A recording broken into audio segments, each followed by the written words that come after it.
My name's Jeff Bajorek, and my career in sales has been a hell of a ride. And I want to bring you along with me. If you prefer to sell things at a premium, if you never want to win a deal on price, rethink the way you sell. Welcome back to the show. My name's Jeff Bajorek. I'm your host, and I'm here to help you rethink the way you sell. Today, I am really excited to share with you my conversation with my friend, David Priemer. David is the founder and chief sales scientist at Cerebral Selling. That's the name of his company. Kind of goes really well with this whole thinking thing, right? David says that selling is a thinking person's profession, and I couldn't agree more. And, we went deep in this conversation. I'm going to go back to my notes here. We talked about how David accidentally got into sales. We talked about David's cheat code for selling. We talked about the role emotion plays in the sales process and how conflicting emotions can kind of get in your way. And we talked about, I'm just going to let you get into the episode. You can hear what we talked about. It's not that long, and we had a lot of fun. You are going to take a lot away from this conversation, so enjoy it.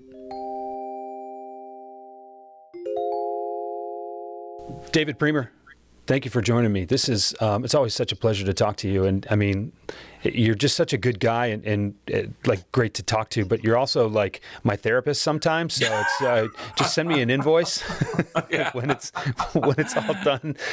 Sell the way you buy. I mean, bestseller books so many times over, best-selling books so many times over. It takes real talent to write something like that. And thanks for spending some time with us today.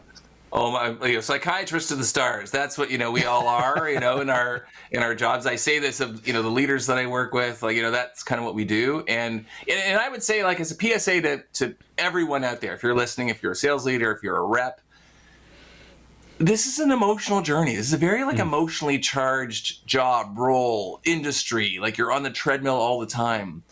Get out there and talk to someone. Someone who's not going to ask you, what are you closing this week, or what's your forecast, or what's your commit. Have these conversations. And to the extent you can have these conversations outside of your company, to kind of hear what other people are doing. And Jeff and I, we were just talking about this idea that everyone's in the same spot, regardless of what your quote is, what your attainment is, how long you've been in sales, or you've been an entrepreneur. Everyone's in the same spot. Everyone's trying, to achieve more, to grow, and these conversations are really important. So for our mental health, for our business health, so please have them. And it's a pleasure to connect with you always, Jeff. You bring something up, and before I get into what I had planned for this interview, it's kind of an interesting thing. Selling, in order to sell effectively, you have to get your prospects emotionally involved. But in order to sell effectively, you have to stay emotionally detached. I don't know exactly how to balance that. You know what I mean? It's one of those ironies or paradoxes that I think we're faced with, but you need to be emotional in order to get people emotional, but you really need to detach from your results. Do you think that's one of the reasons why this is so difficult for people?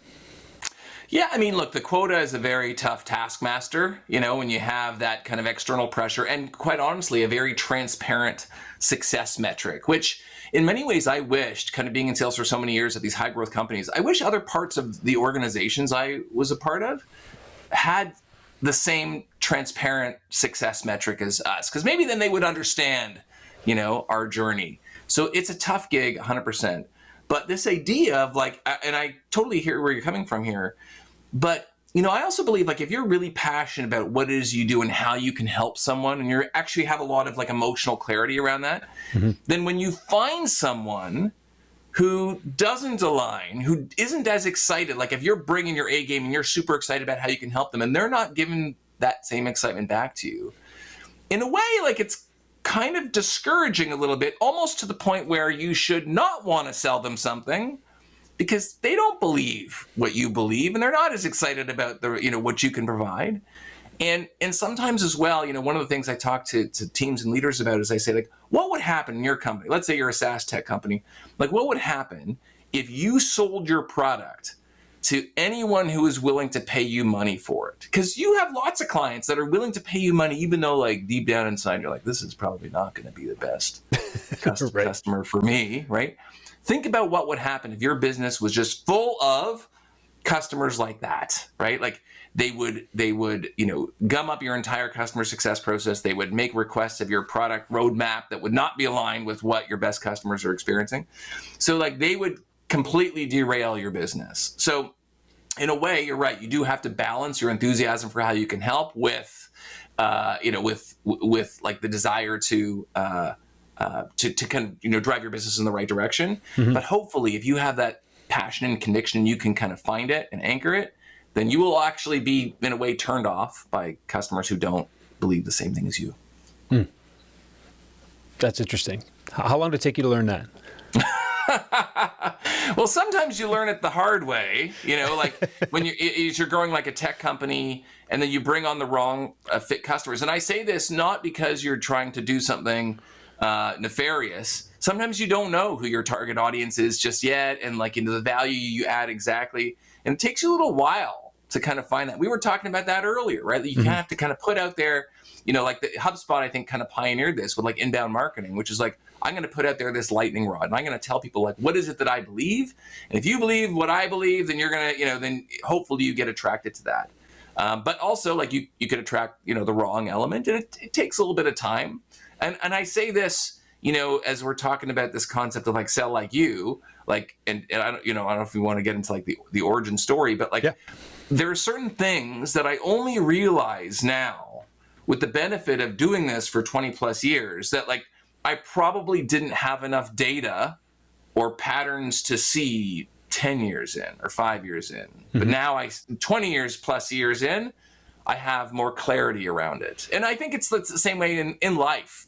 People who are older, they have more clarity about what they're looking for. People who marry older have more clarity on the partner they're looking for versus the ones who meet them when they're 20 years old, kind of a thing. So I think there's a certain amount of clarity that just comes with time and experience. Well, they say youth is wasted on the young. And yes. As I trudge into my mid-40s, I'm starting to really feel what that's supposed to mean. Yes. Let's talk about your origin story. You've spent some time at some big companies. You've done some great things. You've managed teams. You've been on the front lines. You've been in executive leadership. How did you get started? Oh, by accident. That's, everyone gets started by accident, And it's funny because I talk about this, like people are always concerned about how do I architect the career that I want? I think 10 years, 20 years down the road, what do I want? Like, how do I build that? Mm-hmm. And it's actually really hard. And I actually believe that, through all of the good choices you make or the bad choices or the stumbles, one of my favorite YouTubers is this young, I follow a bunch of like car YouTubers for whatever, even though I'm not a supercar guy, I just like, I love YouTube following people. And whenever he finds himself in a weird situation, and some of you who are listening might know who I'm talking about, he says like every single choice in my life has led me to this exact moment in time where I'm doing like this thing. And it's usually he's doing some kind of weird thing, but it's like the choices that you make land you where you are today, for better, for worse. Mm-hmm. And if you like where you are today, which I do like where I am today, then like I can't fault these kind of random choices that I made. And I started my career as a research scientist, over 20 years ago. And not even in psychology. I was doing engineering. My background is in science and engineering, doing like computer modeling. And I ended up getting into sales at the turn of the dot-com boom, which first of all, I didn't even know sales is like a thing you can do, right? And so I ended up joining this, like, because honestly, like you think about sales and you have this impression, especially, if you're from a traditional, kind of competency, like I was, science and engineering, you're like, oh, like that's not for me. Like who does sales? Like, first of all, you can't even learn it in school. Right. That's true. You can't take courses on it. I mean, you can, but it's very, very, you can't. I'm just going to say you can't. You don't think of it as a discipline. You think of it as something you just, that a certain kind of person does. Yeah. You fall back into it because like that's all, like those who can do and those who can't teach. And then sales is like, and sales is the most common profession in America. Like 1 in 9 people are in a sales role. And if you increase that to like non-sales selling roles, it's actually more. Right. So I ended up joining this. I didn't know it was a thing you can do. It was kind of weird. I got out of grad school, I got hired by IBM, Big Blue at the time, which was very sexy because the dot-com was happening and the tech thing was happening. And IBM was branding itself as like, we're like the best tech company there is. Like, the other companies weren't as big at the time. This was like 1999. And so I ended up signing on to join IBM as a solution engineer. So shout out to all your solutions consultant listeners out there. Basically a functional technical a member of the sales team doing custom coding and demos and all that kind of stuff. And I actually never ended up working at IBM. I ended up a few weeks before I was supposed to start getting connected with a little startup here in Toronto. It was like 20 people at the time and seemed like smart people. And I'm like, all right, I was 25. I'm like, who cares? Like I didn't have a lot of, responsibilities. I'm like, oh, sure, I'll go work for this startup. It sounded sexy. And then the startup ended up growing. We were 700 people and we grew to a $100 million business. We IPO'd, we got acquired 7 years in. So it was like the whole life cycle. And I absolutely I managed people. So I was psychiatrist to the stars and so on. And I absolutely fell in love with sales. Yeah. But, if I can kind of, with the benefit of hindsight, what was it that I loved about sales? I love that it was almost like an engineering problem. Like there were so many variables, like in this, as a computer modeler, like this equation of like, okay, I say this and I do this and I show this and like, boom, here's the output. But there's so many degrees of error and margin and all of those inputs and outputs. It's like I could do everything right in the sales cycle and the demo, but Jeff had a fight with his wife this morning and now he's talking to me and he's angry and the demo didn't go well. You know what I'm saying? Like there's all of these variables. So I actually fell in love with the complexity of sales. But also one of the things, and this is again with the benefit of hindsight, I have always been like a conviction seller, if I can say that. If I get excited about something and I really understand something and I get passionate about it, you can tell, And I remember Simon Sinek, he would often say, like, people ask him, like, how are you such a good speaker? And he jokes and he says, like, I cheat. I only speak about things. I think he says I only do speak about things that I am passionate about and that I understand really well. Yeah. And I think if you do that, then your natural enthusiasm comes out. And whether I was presenting at like a science conference about, environmental protection or talking about my product or service, about how it can transform the way you do enterprise workforce management, if I understood it and I had belief and conviction that it could help, then this kind of natural, and sometimes this is like my Wolverine superpower, because everyone has a superpower and it can be different. You can be successful in sales for all sorts of different reasons. Totally agree. And for me, it's always been like this natural enthusiasm I have. If I understand and I love and I'm passionate about something, then people can tell. And whatever it is you're selling, and that's why it's very difficult to sell something you actually don't believe in. Like if I asked you to sell something you don't believe in, or if I said, if you're listening out there and I would say, like, what's something that you are so passionate about? It could be skiing, it could be golf, it could be a cause, it could be a type of food, whatever it is. And then I said, okay, great. I want you to pick something you're not passionate about. I often use knitting, and no offense if people out there are interested in knitting, but I say, like, I don't know a lot about knitting, and it's like whatever, sweaters and scarves and stuff. And I would say, Jeff, I want you to talk about why you're so passionate about knitting and fake it. Right. I could tell instantly that you don't love it. In the same way, I noticed this in my kids. So I have 3 daughters. 2 are in high school, they're teenagers, 1 is a little bit younger. And when they come to me and they're about to hit me up for something that they think I'm going to say no to, right? Like my daughter is on the volleyball team in her school. She's like, she realized she has an early morning practice and she needs a lift. And so she comes into my office like late the night before and she's like, Dad. And I'm like, I'm immediately defensive just by the way you're approaching me, right? And so back to like the origin story, I realize now with the benefit of hindsight that was my superpower. I always got like excited. And that's why, for like whatever success I've had in sales, a lot of it is due to that desire to kind of understand and pick apart the world of sales like an engineering problem, and then also manifest the authentic enthusiasm and conviction that is very contagious to customers. So what does it mean to sell like you? Well, in short, it means more pipeline. It means bigger deals that close faster and more often. It means more customer loyalty, so there's less churn. And it means a culture on your team where winning is expected and everyone's having fun. Now, if this sounds like something your team needs, go to jeffbajorek.com/services and find out how I use this approach to help teams like yours create world-class results. Now, back to the show.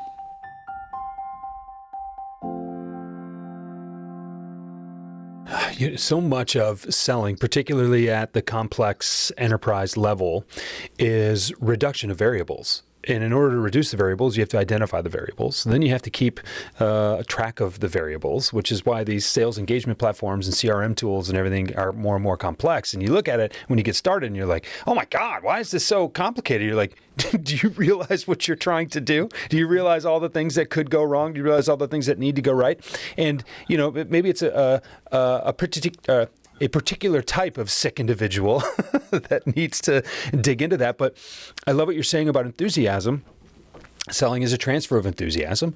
And, more importantly or more significantly, what I've noticed recently through this concept of alignment between, who you, what you sell, who you sell to, how you do it, why you do it. Discipline is a lot easier when you're aligned. Two friends of mine, I'll pick these up later, but Jeb Blunt and Anthony Iannarino, I just dropped those names right behind me. I'll get them. They both wrote 2 best-selling books in a year. Like, how do you do that? That's a career accomplishment for somebody, but these guys are doing it regularly and sometimes multiple times in a year. And it's like, when you're really in alignment with your purpose, when you just feel like I was put here to get this information out to people who need it, and when you have the life experience and the wherewithal intellectually to be able to put those words down on paper before, they both have gifts for that too. That alignment, things get really easy. And it's not that hard to be disciplined because it's just clear that this is your purpose. When you're meant to connect people with one another, when you're meant to, really help solve a particular problem, not everybody is a best-selling author. Not everybody should be. Not everybody should strive to be. But I'll tell you what, if you really don't care to write, if you really don't care to teach, if you really don't care to solve those problems, if you fill in the blank there, it's going to be really, really hard to do it. My kids... my daughter's actually really good with this, and she just takes it in stride. My son really doesn't like math.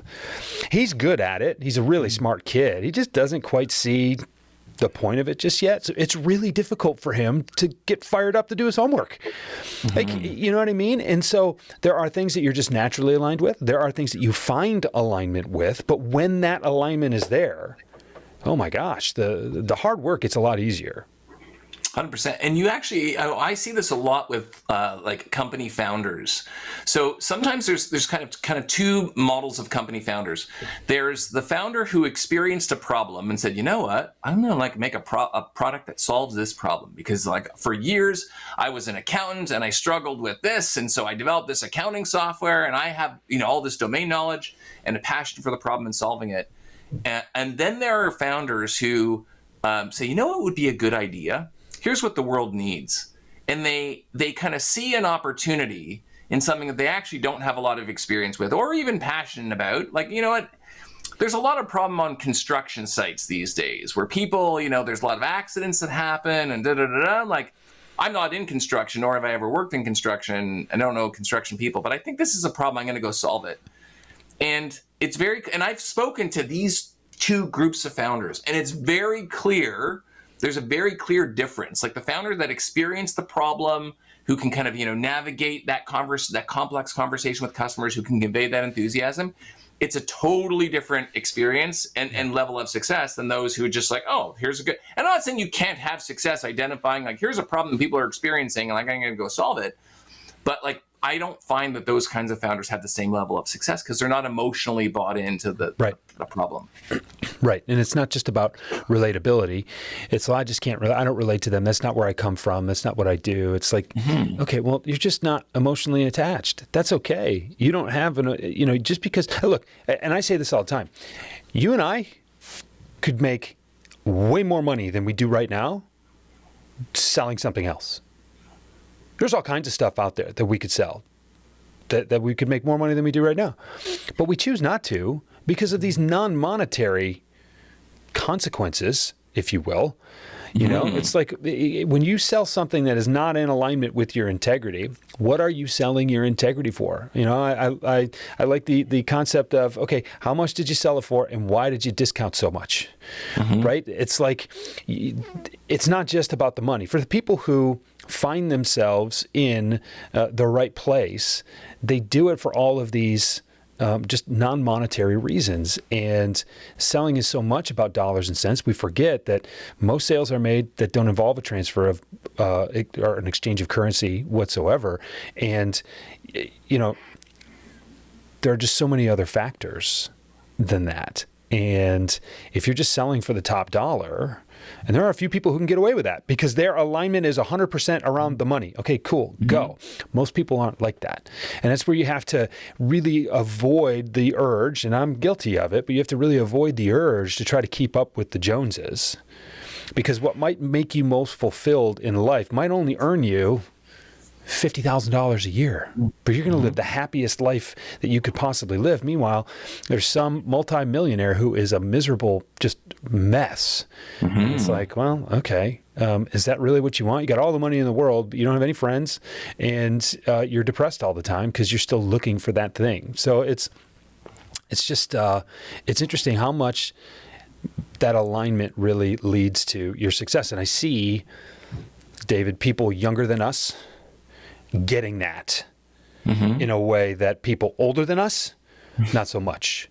And I think I think the future of selling is in really, really good hands.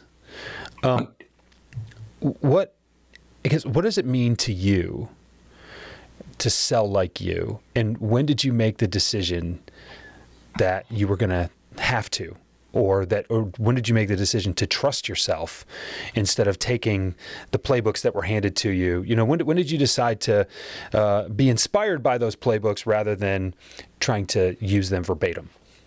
Yeah, I think as you start out in sales, and I talk about this analogy in my book. I call it the Cobra Kai paradox, if people understand the Cobra Kai reference, which is this idea that we learn from a sensei. And we often don't question the sensei that we learn from, like if you're like, oh, you're a successful salesperson and sales leader, like, all right, like I'm going to learn from you. And sometimes we choose the wrong sensei, or we just, not the wrong in terms of they're a bad person, but they just have habits and tactics that are either old, outdated, don't work anymore. They're not unethical. They're not categorically ineffective. But they just don't work as, in the kind of the same way they used to. And so I found that as I was kind of going through my sales career, I worked with some really great people and great leaders, lovely people. But over the course of time, the way people buy actually changes in a way. It doesn't change psychologically, but it changes because there's so many different products out there in the market, like way more products than there ever were. We live in the age of distraction, social media. So if you think about, never mind what's happened in the last 10, 15 years, like think about what's happened in the last 2-3 years. People are working remotely. There's so many more distractions. The number of products keep increasing. And so like over the course of time, the things that your sensei taught you don't work as well anymore. And for me, it kind of came to a head. So when I was working at Salesforce, so I helped start a company in 2008 that was acquired by Salesforce in 2012. I came over with the ship with Salesforce, and I love Salesforce. And Salesforce is amazing because it's like this big selling machine, very sales-centric culture, very monthly cadence. And there's a lot of amazing senseis there, but there's also a lot of history of like, here's what we did last year and so on. Mm-hmm. And as a Salesforce customer, as I was a few times, now being on the other side, I had a lot of empathy for what it was like to be a Salesforce customer, and seeing some of the plays that we were running, again, not categorically ineffective, not unethical, but as a leader at Salesforce, I was like ground zero for people trying to prospect into me. And so I would look at these tactics that people would use. They would call me, they would, reach out on LinkedIn, and I wasn't having any of it. Like I wasn't answering the phone. I wasn't responding to LinkedIn messages because I realized that, I don't like talking to salespeople. And like, I don't care for these tactics that they're using, even though like I'm a career salesperson and leader. So, this is kind of when it kind of came to me, and I kind of took a step back and I said, okay, well, how can we do this profession in a way that is not only ethical and high conviction, but effective. And so I kind of went back to my science and engineering roots and really got curious about the pathways and mechanisms by which human beings make purchasing decisions, right? And that's kind of what this ethos of Sell the Way You Buy, which is the title of my book, where it comes from. Mm-hmm. And I realized these tactics that people were using weren't working on me, but those were the same tactics that I was telling my team in large part to use, because I was kind of being pulled along by this kind of Cobra Kai mentality. But when I took a step back, and I said, like, what was it over the course of my career that allowed me to be successful? the kind of the human element, the authentic conviction, like being really tactical about like which prospects I went after and how I described what I did. And it was also at this time that as I got more senior in my career, the less I actually knew about the products we were selling, like at a detailed level. I didn't have time to figure out, okay, like it has this feature and this feature. And like I wasn't, so, and even as someone who started their career as an SC doing demo after demo after demo and custom coding and being into the product, I didn't know the products as well anymore. And yet I was still really good at selling them because I wasn't encumbered by the details of what the product was. I was able to convey the enthusiasm, the so what, I was able to speak more in the language of the problems that the customers were experiencing. Mm-hmm. And so that's kind of when you say, like, what does it mean to sell like you? That was when I realized that, no, like there is a way that we can be super effective and passionate about what it is that we do and convert customers and sell stuff if we just take a step back. Let's not fall in love with the stuff that we've been doing for the last 5-10 years and take a look at how human beings actually make purchasing decisions at like a scientific level and sell to them like that. And that's kind of where the sell like you came from. How many times did you try to talk yourself out of that? I wouldn't say talk yourself out because I knew that it worked, because history has shown me that when I said it like this, the customer got it. When I conveyed the enthusiasm, the customer got it. But what happens is you have like the institution. I'm not saying Salesforce, but I'm saying the sales institution. Yes.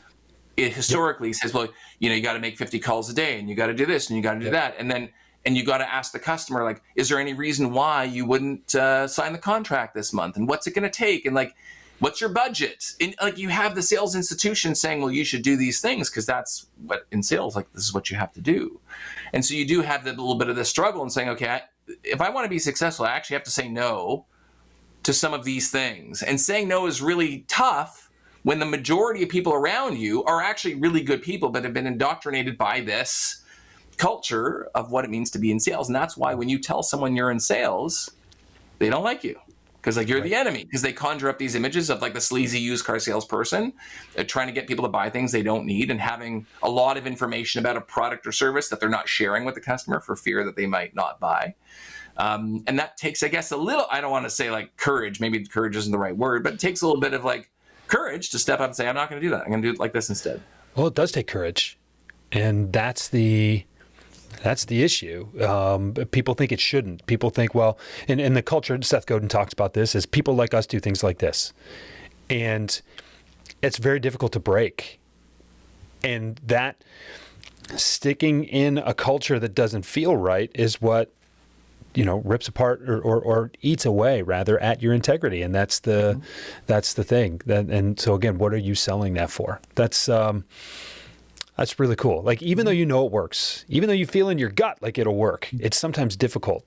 It's, to challenge it. And you had the benefit of saying, you know what, it's a retroactive study, right? You're looking back and you're like, oh, when I did this, it worked really well. When I did this, it worked really well. It takes a really mindful seller to be able to just have the presence to look back and see what's actually working and where it diverts from that culture. Well, that's why, like Dan Pink says in his book, and this was in To Sell Is Human, which is now, a number of years old, but he says, when, he gets kind of complicated about it, but he's like, look, when I'm going to paraphrase, when there's all of these products out there, when there's all of this information and customers are more educated and more skeptical and more peer driven than ever before, sales is different. It is now a thinking person's profession, just like designing a house or operating on a patient. If you just do what you're told and kind of toe the line and don't approach it in a mindful way, like you will not be successful in the modern sales world.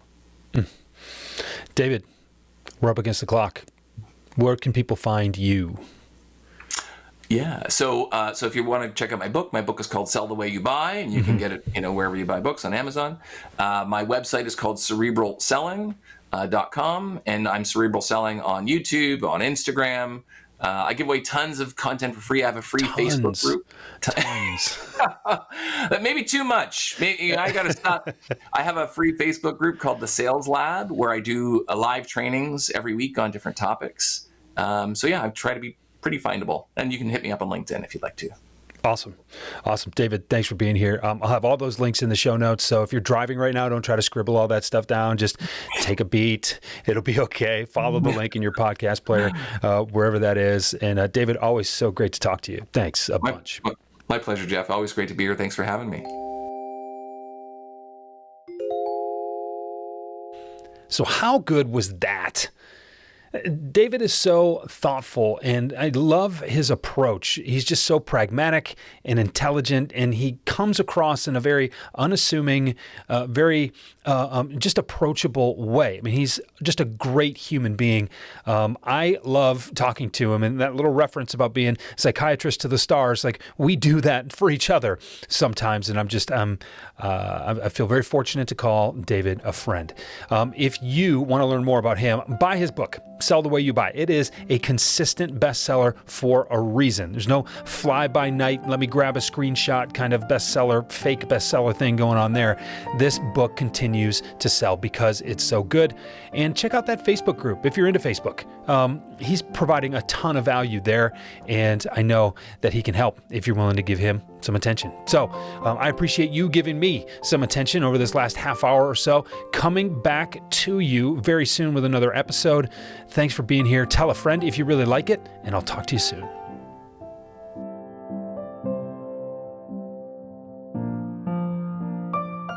Rethink the Way You Sell is a Pod About It production.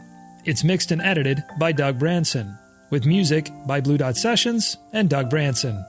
This podcast is masterminded by Jeff Bajorek.